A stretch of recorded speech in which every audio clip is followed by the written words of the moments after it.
Muy bien, pues independientemente de que nos sigas dando datos puntuales que ayudan mucho, yo te pregunto, Pancho, ¿cómo hacemos para que la simulación de nuestros gobernantes se traduzca en auténtica voluntad de combatir la corrupción?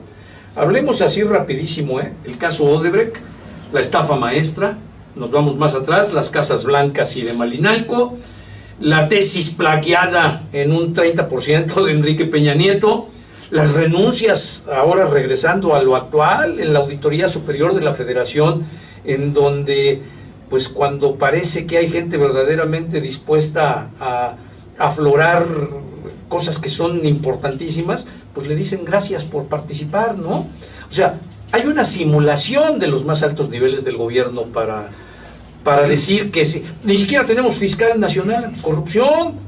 Bueno, ese es, digamos, ni magistrados tampoco en anticorrupción. El Sistema Nacional Anticorrupción tiene una estructura y dentro de esto está el comité coordinador que se forma por el fiscal anticorrupción, el secretario de la Función Pública, el auditor superior de la Federación, el tribunal fiscal, bueno, de justicia administrativa ahora se llama, los magistrados anticorrupción y el Instituto de Acceso a la Transparencia y Acceso a la Información Privada, y además el representante presidente del sistema, que es ciudadano.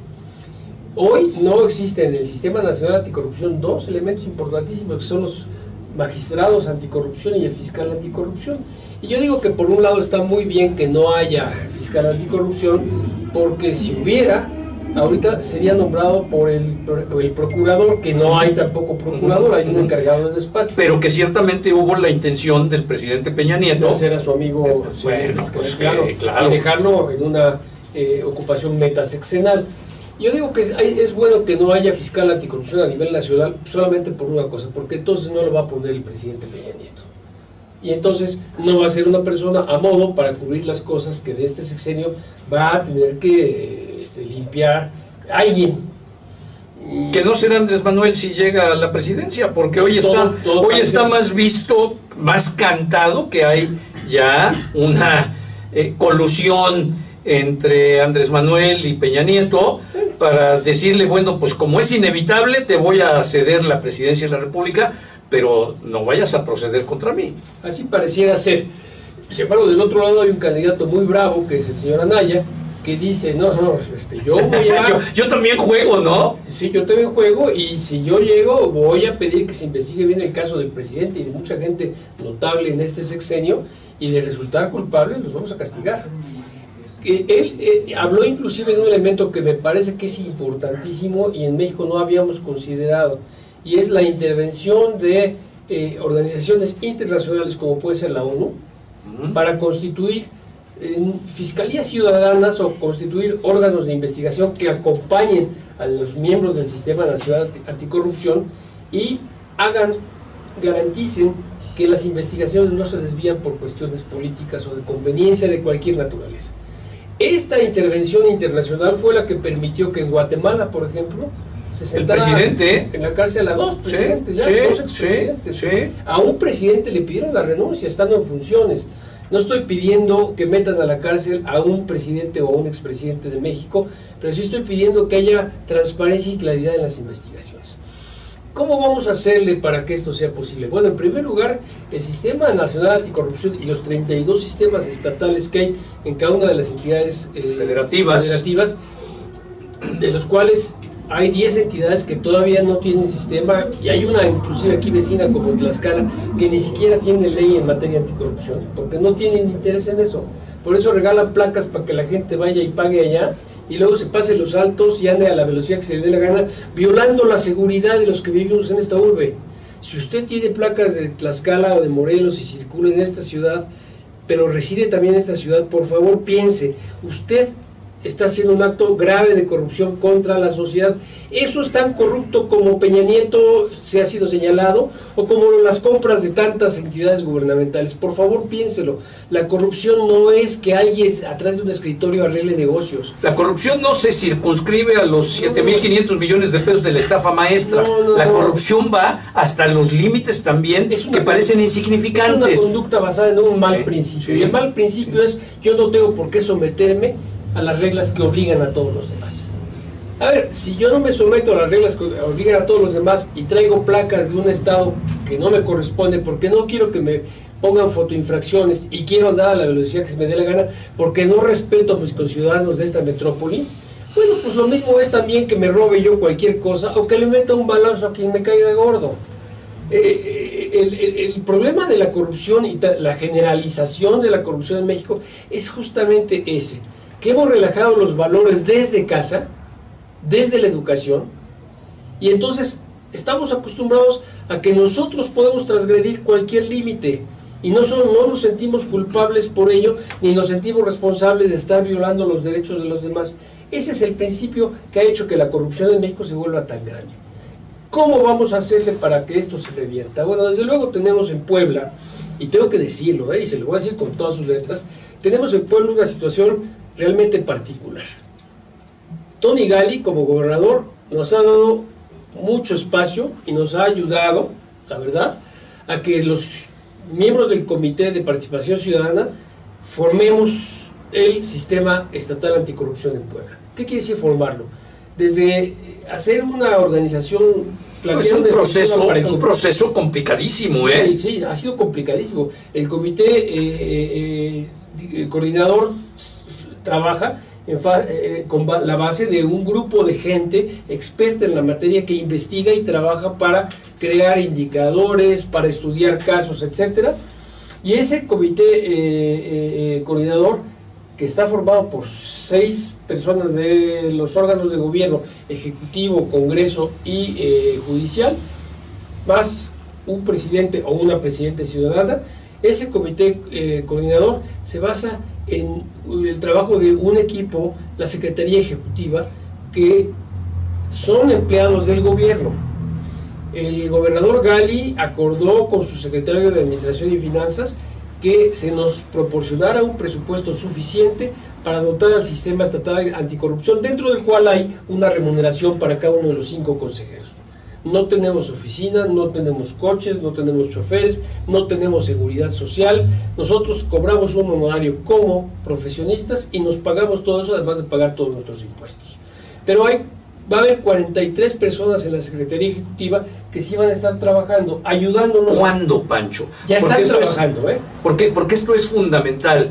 La sociedad sabe que este Sistema Nacional Anticorrupción se conformó hace casi un año, ¿sí? Los sistemas locales poco a poco se han ido conformando. Veracruz tomó posesión apenas el martes pasado, por ejemplo. Pero ante el escepticismo de la misma sociedad, que dicen por ahí que la burra no era arisca, nos han hecho escépticos, nos han hecho no creer en nada. ¿Qué esperanzas tenemos verdaderamente como ciudadanos de que esto pues va a ofrecer resultados? Y fíjate, cuando hablo de ofrecer resultados, no es la venganza, la satisfacción del morbo de decir quiero que cuelguen que además casos habría en el número. No hay suficientes postes para colgar a tanta gente. Pero sí que haya justicia. Sí. Mira, Leo, esa es la parte difícil. Construir una institución como el Sistema Estatal Anticorrupción, vamos a limitarnos a hablar de Puebla. Es una cuestión que se puede hacer muy rápido, y se hubiera hecho muy rápido si los 5 ciudadanos que fuimos escogidos por la comisión seleccionadora hubieran sido 5 personas a modo del gobierno. Esto es importantísimo que lo señales, porque en este mismo escepticismo, pues, iba yo a decir habemos. Hay mucha gente que cree que todo sigue siendo parte de esta simulación que hablaba yo antes. Claro. Hay estados de la República en los que el Comité de Participación Ciudadana está constituido igual que aquí por 5 ciudadanos, pero fueron señalados por el gobernador. Dijeron, estos 5. En nuestro caso, tú conoces a varios de los que formamos parte de este Comité de Participación Ciudadana, y la verdad es que al menos 2 personas que están ahí en ese comité, yo estoy seguro que el gobierno no hubiera querido que estuvieran. Y tú eres uno de ellos. No, yo ni siquiera, porque el gobierno ni me conocía. Yo no he tenido nunca nada que ver con el gobierno, más que lo mantengo, pues. Pero precisamente por eso, porque al final, si uno revisa trayectorias, si uno hace el cabildeo que tiene que hacer, van a decir, pues, Francisco Mariscal no. Efectivamente, nunca tuve contacto con el gobierno y por lo tanto, pues yo era un perfecto desconocido para el gobernador y para tanta gente con la que ahora he tenido que entrar en relación de trabajo. Pero nadie, ni el gobernador, ni el secretario general de gobierno, ni ninguno de los miembros de las secretarías del Estado, ni el Poder Judicial, ni la Auditoría Superior del Estado, nadie opinó absolutamente nada en favor o en contra de nosotros. Nos escogió una comisión seleccionadora integrada por 5 personas de la academia y 4 personas de las organizaciones de la sociedad civil, y estos 9, entre los cuales hay 3 personas que yo conocía, pero otros 6 no los conocía. Pues estos 6 recibieron 54 expedientes. En una primera ronda descalificaron a 25 por cualquier motivo, yo no conozco los detalles al respecto, descalificaron a 29, y a los 25 restantes nos sometieron a examen. Nos mandaron llamar, tuvimos una entrevista pública en la cual respondimos 9 preguntas, entrevista pública igual, FaceTime, está en YouTube para quien quiera ver el ridículo que pude haber hecho ahí. Yo no me atrevo a verla porque presentaría mi renuncia de inmediato, y así resultamos electos 5 ciudadanos de los cuales yo no conocía a ninguno. Desde el día 1 nos dijimos, somos muy distintos, pensamos en cosas muy diferentes, pero vamos a tomar acuerdos. El primer acuerdo, vamos a hacer todo lo necesario para trabajar juntos, superando dificultades, superando diferencias culturales, de edad, de cualquier cosa. Lo segundo, vamos a hacer el compromiso de trabajar intensamente, y vamos fijando los objetivos claros, y vamos viendo cómo entre todos sacamos los objetivos de todos, pero alguien se hace líder de su propia línea, de su propio eje de trabajo. Y por último, vamos a trabajar con el deseo de integrar muy pronto este sistema estatal anticorrupción, porque cuando tuvimos la primera reunión al día siguiente de nuestra toma de posesión, nos preguntamos, ¿y qué es el sistema? Y habíamos todos leído la ley y la conocíamos, pero no había ni idea de cómo hacer un sistema estatal anticorrupción, y hemos creado todo con mucha ayuda e inspiración y apoyo del sistema nacional. Por ejemplo, el viernes pasado y el sábado pasado estuvimos en la Ciudad de México los 5 representantes ciudadanos de este sistema estatal, y estuvimos reunidos con otros muchos miembros de comités de participación ciudadana estatales y los del nacional, y Mariclera Acosta, la presidenta actual del sistema nacional, y varios de los consejeros ciudadanos nacionales nos han estado dando mucha información, pero hay un entusiasmo bárbaro. Éramos como 120, 130 personas reunidas en la Ciudad de México, y hay un entusiasmo bárbaro, y hay una cantidad enorme de material que nos estamos intercambiando y estudiando. Yo paso todos los días 4 o 5 horas leyendo cosas, enterándome, viendo qué tomo de ahí, viendo por dónde lo utilizo en Puebla. ¿Qué estamos haciendo y cuándo vamos a dar resultados? Bueno, cuando acabemos de rodar este sistema, que por cierto a nivel comité coordinador ya comenzó desde luego a crear una realidad que tienen un reglamento, tienen un plan de trabajo, como nosotros también ya tenemos un reglamento y un plan de trabajo para los ciudadanos. Vamos a dar algún resultado antes del 13 de noviembre, cuando se cumple el primer año instalado el Comité de Participación Ciudadana, antes del 14 de diciembre, cuando se cumple el primer año de instalado el sistema. Probablemente sí. Pero ¿dónde vamos a dar los resultados y cómo? Bueno, efectivamente, la Comisión Federal de Electricidad y Telmex pueden estar muy tranquilos.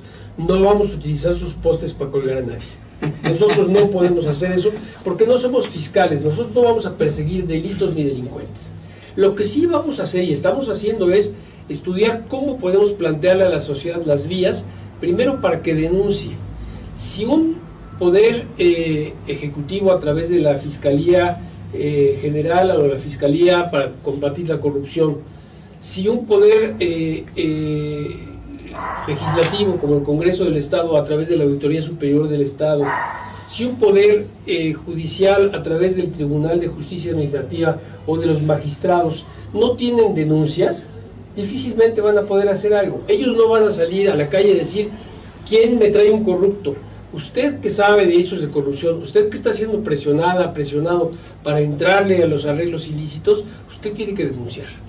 Ahora, es muy fácil decir tiene que denunciar, pero eso es un riesgo muy grande. Se lo pregunté a Mari Carmen Leiva hace 2 semanas que estuvo aquí y que hoy iba a venir Karen Berlanga. ¿Sí? Estás tú aquí y bienvenidos los dos, por los tres. Karen lamentablemente tenía un compromiso. Lo sé perfecto, pero justo le pregunté, ¿con qué confianza un ciudadano que puede tener evidencias de actos de corrupción, con qué confianza puede denunciar sabiéndose que puede ser violentada, que puede ser víctima de represalias, de venganzas? ¿Con qué confianza, Pancho? Mira, yo desaconsejaría totalmente a un ciudadano que se presentara como persona a presentar una denuncia, por más que tuviera elementos. Yo lo que le pediría es, primero, acudir a cualquiera de las muchas organizaciones de la sociedad civil que están trabajando y que están con líneas muy claras de investigación y de trabajo, para encontrar cuál de estas organizaciones lo puede cobijar. Y si no hay una a nivel estatal, hay una nacional que ya mencioné, Mexicanos contra la Corrupción y la Impunidad. Métase a la página de esta organización, Mexicanos contra la Corrupción y la Impunidad, y van a ver ahí cómo hay muchísimos medios para formular denuncias. Nosotros estamos preparando un material que esperamos tener pronto ya revisado para darlo a conocer al público, ponerlo en nuestra página, y ese material va a ser pequeñas monografías o guías para decirle a la gente cómo proceder. Nosotros lo que podemos hacer es decirle a la gente cómo proceder para que pueda acudir a la denuncia con seguridad, porque nuestra obligación es decirle a la gente, no te pongas en la boca del lobo, pero tampoco dejes que el lobo te siga amedrentando. Lo segundo es, desde luego, una vez que conozcamos que hay denuncias presentadas, darle seguimiento a través del comité coordinador, donde un representante ciudadano es quien preside y siempre será el presidente del sistema. Darle seguimiento para ver qué instancia es la que tiene el caso, la Secretaría de la Contraloría, la Auditoría Superior, el Tribunal de Justicia Administrativa, quien sea.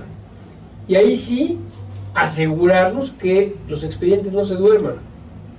Hay un tema que es todavía discusión, y es un tema importantísimo del cual Puebla podría distinguirse importantemente como lo hizo Jalisco. Miren ustedes, el fiscal para combatir la corrupción, el fiscal anticorrupción de Puebla, Marco Antonio Flota Ocampo, que hoy, pero ya dejó el cargo, ¿sí? Ya. ¿Sí? Bueno, Marco Antonio, sí, efectivamente, pero él fue nombrado por el fiscal general, Víctor Carranca, lo cual ni es bueno ni es malo. Tengo mucho respeto por Carranca porque sé de su perfil profesional y es un constitucionalista muy importante. No tengo nada que decir si es bueno o es malo, pero aquí hay una oportunidad que hemos conversado con gente del gobierno y con gente de los candidatos y de la candidata, y esta es la oportunidad que Jalisco se dio a sí mismo. En Jalisco, el fiscal anticorrupción lo nombra el Congreso a partir de una terna que propone las organizaciones de la sociedad, en este caso concretamente el Comité de Participación Ciudadana del Sistema Estatal Anticorrupción.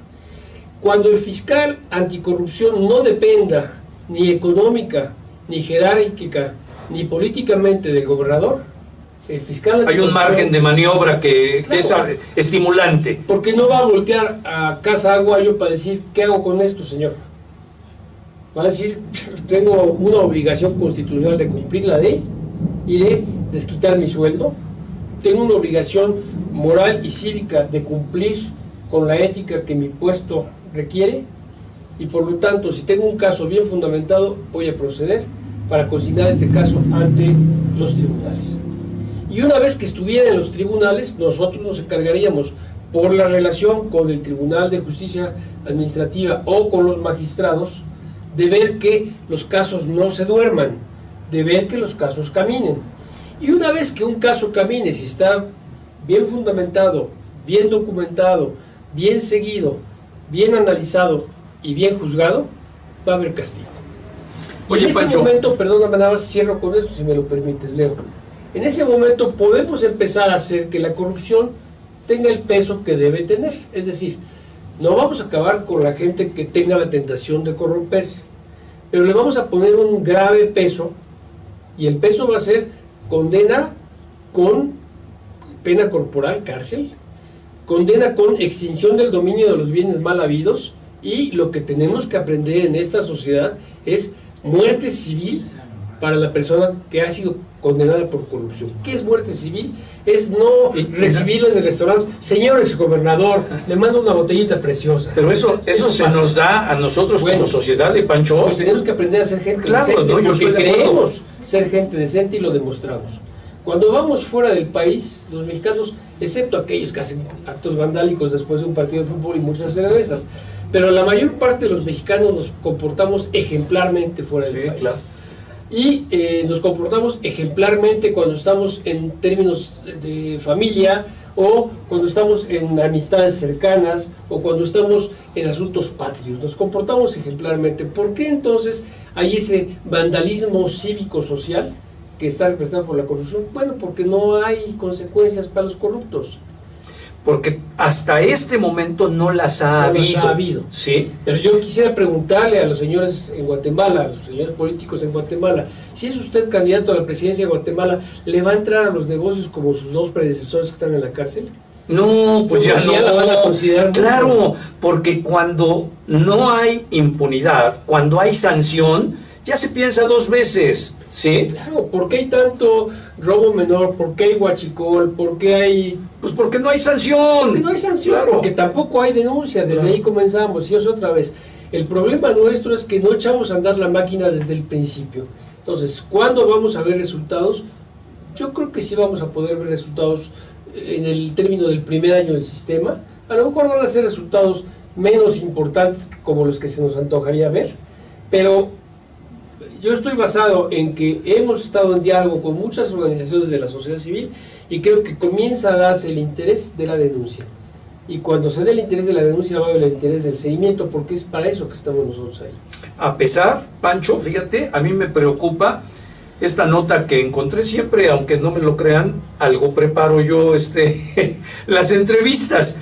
Y entonces me encuentro con que Forbes México publica la semana pasada un informe de la Open Society Justice Initiative que señala que México requiere ayuda internacional para combatir la corrupción. Y es lo mismo que dice Anaya. El candidato Anaya dice, ¿para qué les prometo lo que no les puedo cumplir? Pero voy a traer ayuda internacional, voy a invitar a esta gente que se está mencionando ahí, porque ellos tienen la experiencia, tienen el dinero, tienen los mecanismos y sobre todo tienen el compromiso de ser transparentes y de ayudar a las sociedades a que se quiten el fardo de la corrupción. Hay muchas organizaciones mundiales, inclusive la OCDE, que es esta organización de las economías más ricas del mundo, que predican constantemente sobre los beneficios de la transparencia y de la anticorrupción, y que tienen muchos estudios y tienen muchos elementos que nos pueden ayudar y nos están ayudando, yo los utilizo mucho, para tipificar hechos corruptos, para descubrirlos, para medirlos, porque lo que no se mide pues no se puede... Claro, no se puede evaluar, no se puede sopesar. Claro. Exacto. Y por último, para combatir asuntos de corrupción.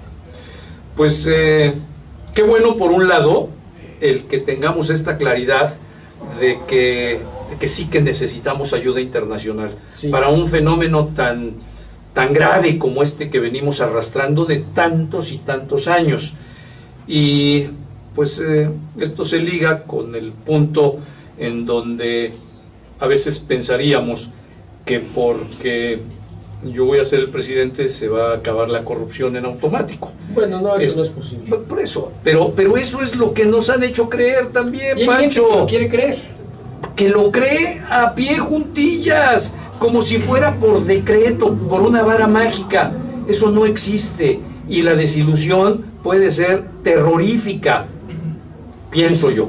Por supuesto, sí, pero déjame tomar una de las cosas a las que te referiste hace un momento. Tú decías que, como lo han dicho en muchos medios, lo que está pasando en la Auditoría Superior de la Federación es un asunto dudoso. Bueno, el viernes pasado, en esta reunión nacional de consejeros de participación ciudadana en los sistemas estatales y nacional anticorrupción, tuvimos una reunión con David Colmenares Páramo, el auditor superior de la Federación, y él dijo, hablando de este tema específicamente, que él estaba reestructurando importantemente la Auditoría Superior de la Federación, porque había gente, no mencionó nombres, nada más dijo esto, había gente que por haber trabajado ahí 15 años pensaba que la institución les pertenecía.